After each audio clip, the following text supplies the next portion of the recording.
6월 첫 주 일부 예배 오신 여러분들에게 하나님의 크신 은혜가 충만하시길 소망합니다. 이 마스크를 이제 벗어도 되는데요, 실내에서 외국 사람들이 그 마스크 한국 사람들에 대해서 글을 써놓은 걸 좀 봤어요. 그 전까지는 그렇게 마스크 썼다고 안 쓰면 안 되냐고 막 불편해하고 그러더니 막상 벗으라 하니까 안 벗는다는 거예요. 안 벗는 이유가 있더라고요. 3년 동안 얼굴이 너무 변해가지고 못 알아볼까봐 그래서 마스크를 안 벗는다고. 그래도 많이 편리하시죠? 네, 저도 주일날은 이렇게 마스크를 벗고 이제 여기 가림막이고 좀 멀으니까 괜찮았는데 3층에 새벽이나 뭐 다른 예배를 인도할 때는 너무 힘들어가지고 혼났어요. 근데 벗으니까 얼마나 좋은지 설교하기가 찬송 인도도 좋고 참 이런 생각이 납니다. 고난은 잠깐이다. 그리고 고난은 반드시 지나가리라. 이 겨울, 인생의 겨울도, 인생의 겨울이라는 것은 고통이거든요. 이제 멀지 않아서 봄날이 우리 곁에 지금 조금씩 이렇게 오고 있습니다. 여러분 반드시 좋은 날이 올 줄 믿습니다. 늘 기대하면서 소망 가운데 살아가시기를 축복합니다. 오늘 제목을 제가 하나님께로 더 가까이, 이게 많이 들어본 이야기죠. 오늘 본문에 보면 내게로 돌아오라, 너희는 내게로 돌아오라, 이게 주제인데요. 하나님께로 가까이, 같은 말입니다. 우리나라를 대표하는 민요가 굉장히 많이 있습니다. 그 중에 가장 대표적인 민요가 바로 아리랑이죠. 이 아리랑, 경기 아리랑이, 이 아리랑도 여러 가지가 있어요. 경기 아리랑이 처음 생겼고, 우리가 잘 아는 밀양 아리랑, 정선 아리랑. 정선 아리랑은 굉장히 서글프고, 밀양 아리랑은 아주 트로트처럼 신나는 걸로 제가 알고 있습니다. 그런데 이 아리랑의 배경의 정서가 뭘까요? 고개를 넘어가는 겁니다. 아리랑 아라리오, 아리랑 아리랑 아라리오, 아리랑 고개를 넘어간다. 고개를 넘어가는 겁니다. 여러분, 고개하면 상징되는 게 뭐가 있을까요? 고통입니다. 힘들고 어렵다는 겁니다. 그래서 이 고개는 괴로움을 상징하는데, 그 괴로움은, 아리랑의 괴로움은 바로 사랑하는 사람으로부터 버림받고 이별을 하는 겁니다. 이 세상에서 가장 큰 괴로움 중에 하나가 바로 사랑하는 사람과 이별하는 거죠. 버림받는, 사랑에 버림받는 것이죠. 그래서 그 다음에 가사가 뭘까요? 10리도 못 가서 뭐라고 합니까? 발병나다. 그 말은 다시 돌아오라는 뜻입니다. 여러분, 이 노래를 보면 거의 다 이 노래들이요, 성경적이에요. 대부분이 보면 성경을 주제로 합니다. 우리나라 법, 세계 법이요, 성경에서 나온 겁니다. 모든 것들이 주제가 사실 깊이 들어가면 성경입니다. 성경에 뿌리를 두고 있어요. 그래서 님을 떠나간 그 사람이 다시 발병 나가지고 돌아오는 거, 이게 주제예요. 성도 여러분, 본문의 내용이 바로 그런 겁니다. 하나님도 지금 사랑의 가슴 아리를 하고 있는 겁니다. 아담이 범죄한 후에 성경의 전체가 사실은 돌아오라는 것이 주제예요. 하나님을 떠난 인생들이 돌아오라는 것. 구약의 주제 대표는 이스라엘 백성들입니다. 그들이 얼마나 하나님을 많이 떠났습니까? 돌아오라. 선지자를 왜 세웠어요? 돌아오라고 하는 것, 돌아오라는 것. 신약의 대표적인 성경은 구절을 보면 그 탕자, 집을 나간 탕자, 아버지의 마음을 표현하고 있죠. 돌아오기를 원하는. 그 아버지가 잠을 사실 두 다리 뻗고 자겠어요? 아들이 나갔는데. 그래서 이제나 저제나 하고 우리 둘째 아들 어디 가서 밥은 먹는지, 무슨 일은 없는지, 언제 돌아올지 간절하게 애타는 마음이 바로 그 탕자의 아버지의 모습이라는 겁니다. 하나님도 그거예요. 하나님을 떠난 사람들이, 하나님을 멀리한 사람들이 지금이라도 돌아오라는 겁니다. 도대체 하나님께서 왜 그렇게 기다리실까? 왜 그렇게 간절한 마음으로 애타는 마음을 가지고 떠난 백성들을 돌아오게 할까? 도대체 이스라엘 백성들이 누구길래, 그들이 어떤 민족이길래 그렇게 돌아오라 돌아오라 돌아와 그렇게 그럴까요? 도대체 여러분, 우리가 누구길래, 인생이 뭐길래 그렇게 하나님은 지금도 가슴 아리라면서 돌아오기만을 기다리고 있을까요? 좋은 하나 예화가 있습니다.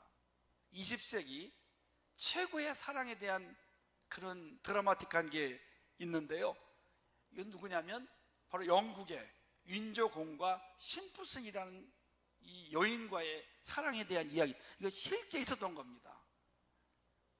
자, 영국의 황태자 윈조공이 어느 날 사냥을 하고 돌아와서 한 파티에 참석했는데 거기에 심푸슨이라는 여인이 있었어요. 그리고 그 여인과 식사하면서 대화를 하는 중에 사랑을 느끼게 됩니다. 그리고는 잠을 자지 못하는 거예요. 지금까지 사랑이 뭔지 몰랐는데 이 여인을 만나고부터 가슴 아리를 하는 거죠. 한마디로 얘기해서 그 솔로몬이 술람미 여인을 사랑하듯이 이 윈조공이 심푸슨 여인을 너무 사랑하는 거예요. 미치겠는 거예요. 근데 그 해에 영국의 왕이 됐어요. 왕이 됐는데 이 여인의 생각이 나가지고 못 견디는 거예요. 그래서 내 이 여인하고 결혼을 해야 되겠다. 알고 보니까 이 여인이 얼마 전에 이혼을 하고 혼자 살고 있는 겁니다. 그래서 영국에다가 공포를 합니다. 나 이제 심푸슨 여인과 결혼할 겁니다. 그랬더니 여러분 어떻게 되겠어요? 그날의 수상, 장관, 국회의원들이 막 난리가 난 거예요. 절대 안 됩니다. 어떻게 왕이 이혼한 여인과 결혼할 수 있습니까? 그리고 그 여인은 귀족도 아니고 평민인데 안 됩니다. 안 됩니다. 그러니까 이 윈조공이 왕과를 동생에 물려주고 왕이 내려와서 이 여인 심푸슨과 결혼해서 그때부터 죽을 때까지 42년 동안을 서로 사랑하면서 행복하게 살아요. 죽을 때까지. 너무 놀랍죠, 여러분? 근데 주변 사람들이 너무 놀란 거예요.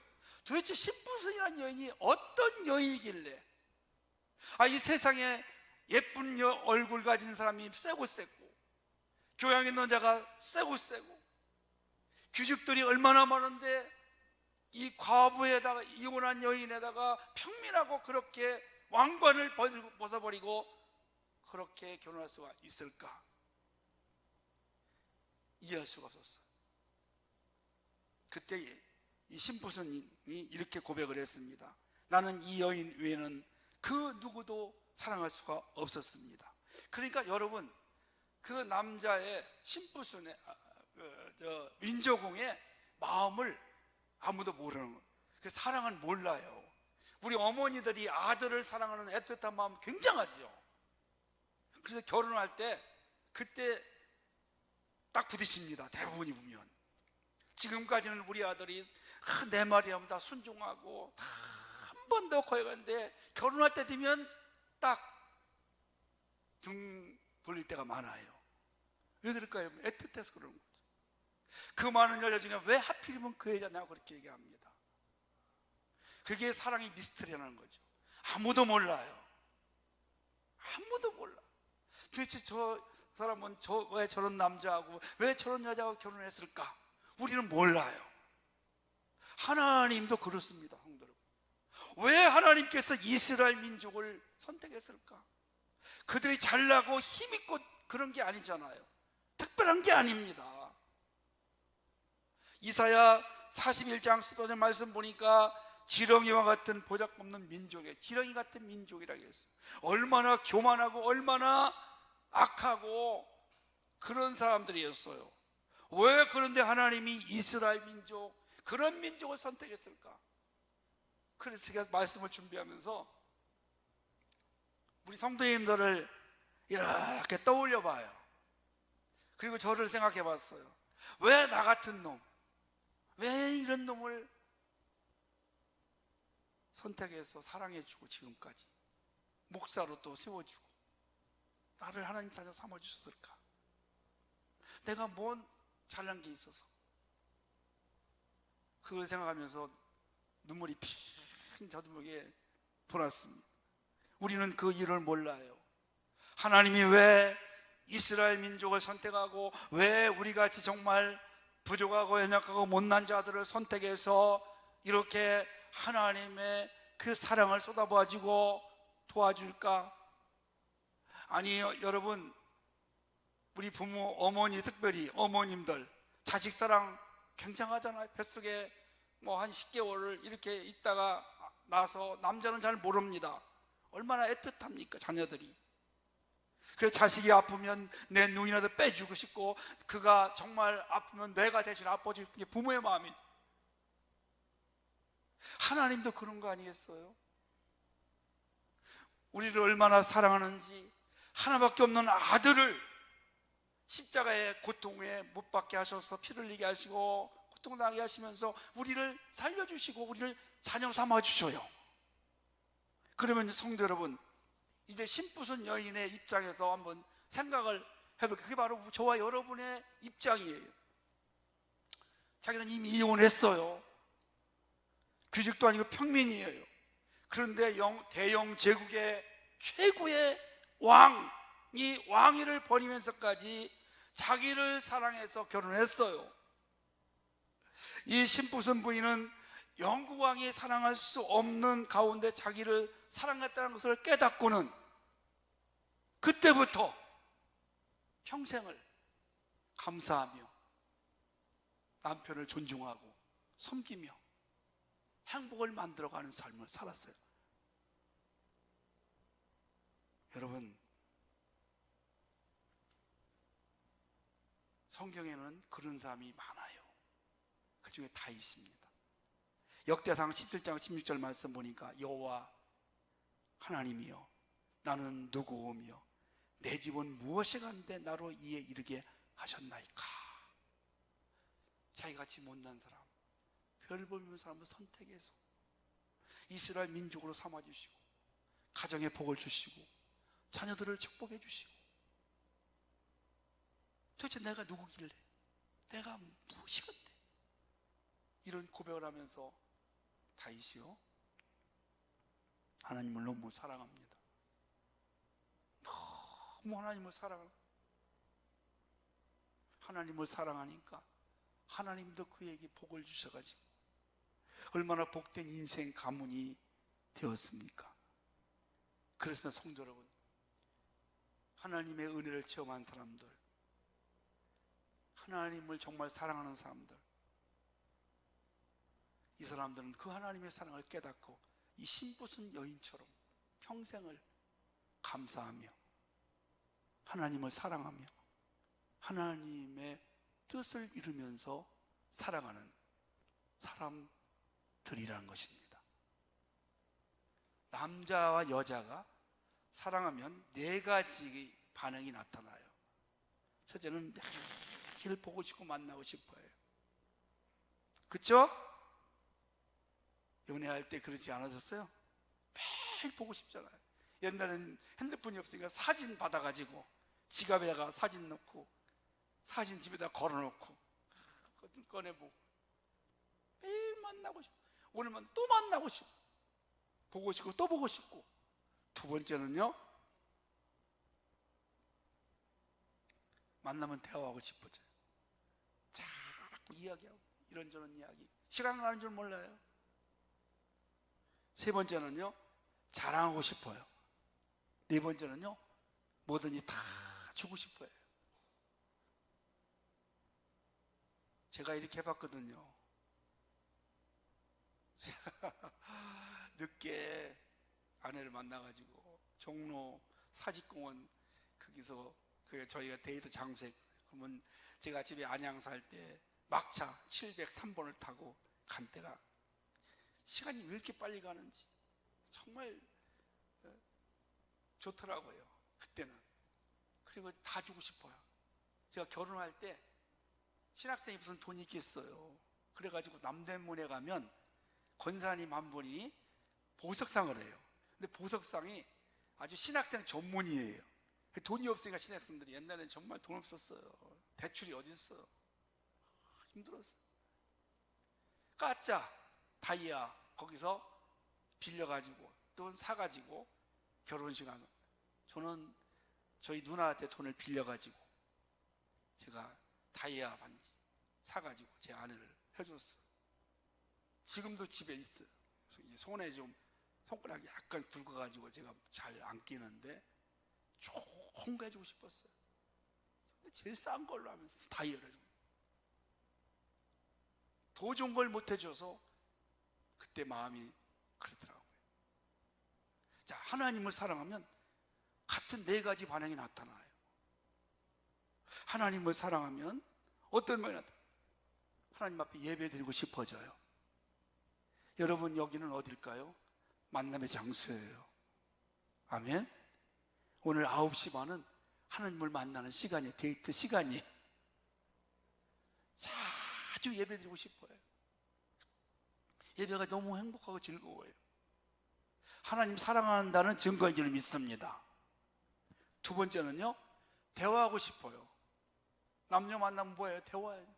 소곤소곤 이런 얘기 저런 얘기, 시간 가지고 밤새도 부족해요. 그게 바로 뭘까요, 여러분요? 영적 대화, 기도입니다. 세 번째는요, 자랑하고 싶어요.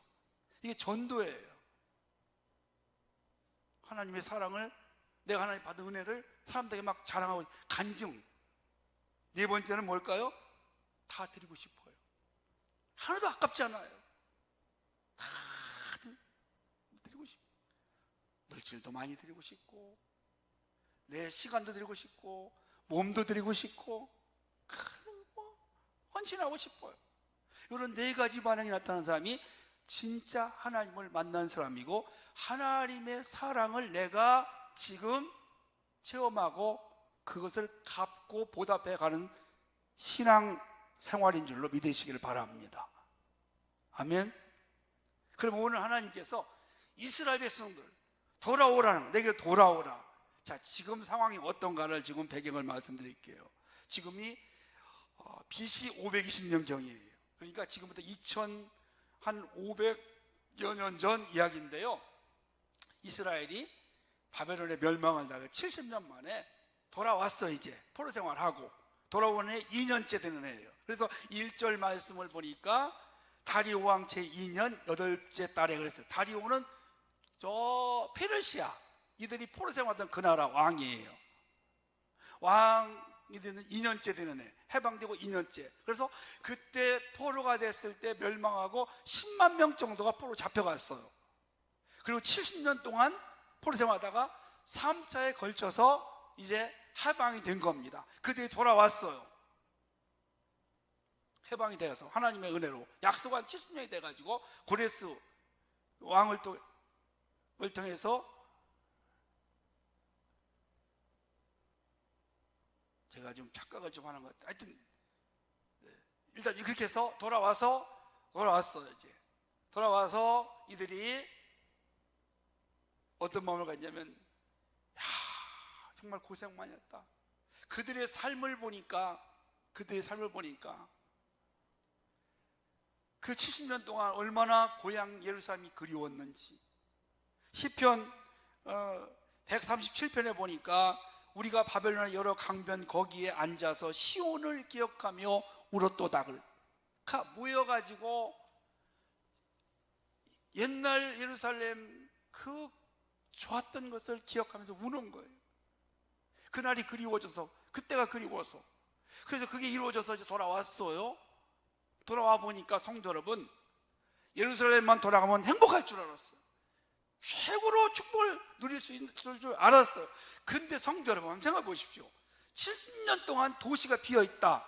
어떻게 되었을까요? 이런 빈집도 10년만 비어있으면 폐허가 됩니다.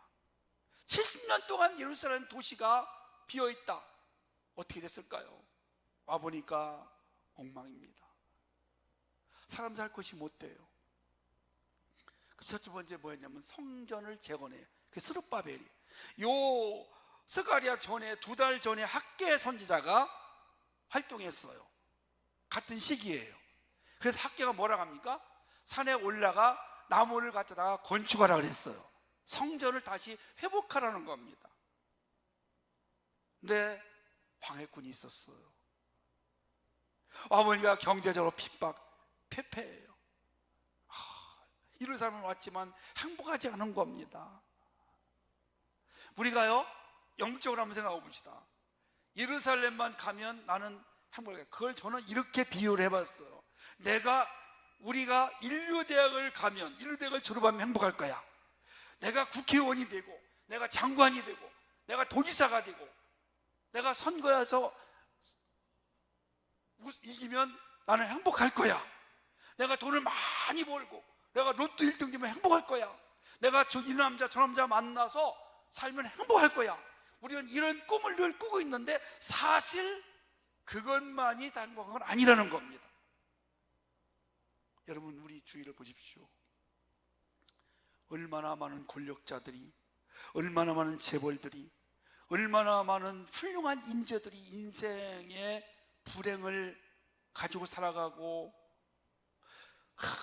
우리가 로또 1등 맞으면 다 행복하고 이제는 최고겠다. 근데 어떤 분이 로또 맞은 사람들 조사해 봤더니 한 80%가 불행해졌다는 겁니다. 이걸 보니까 아니구나.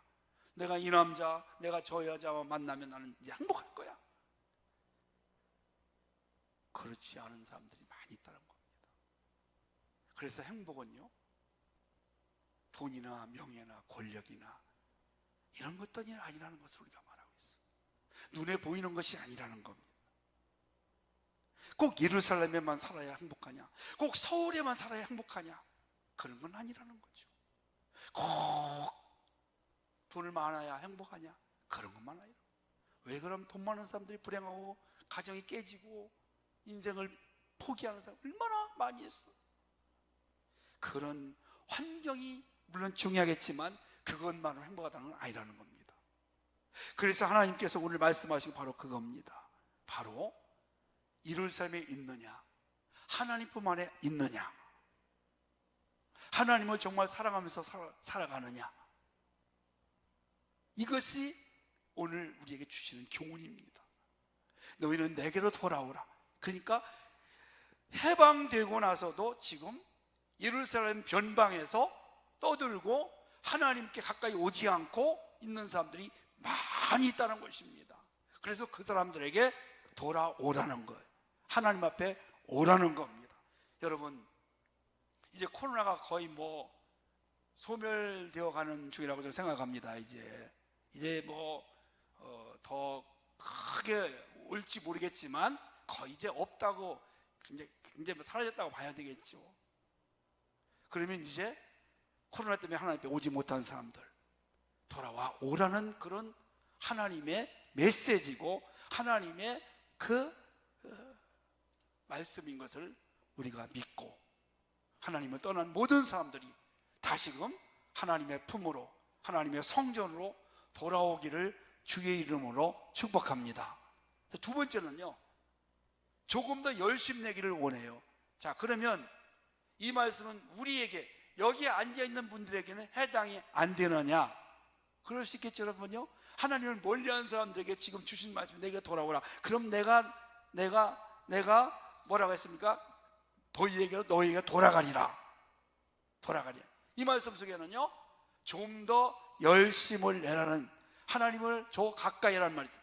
이런 말 있죠. 한 발자국 더, 한 발 더라는 말이 있어요.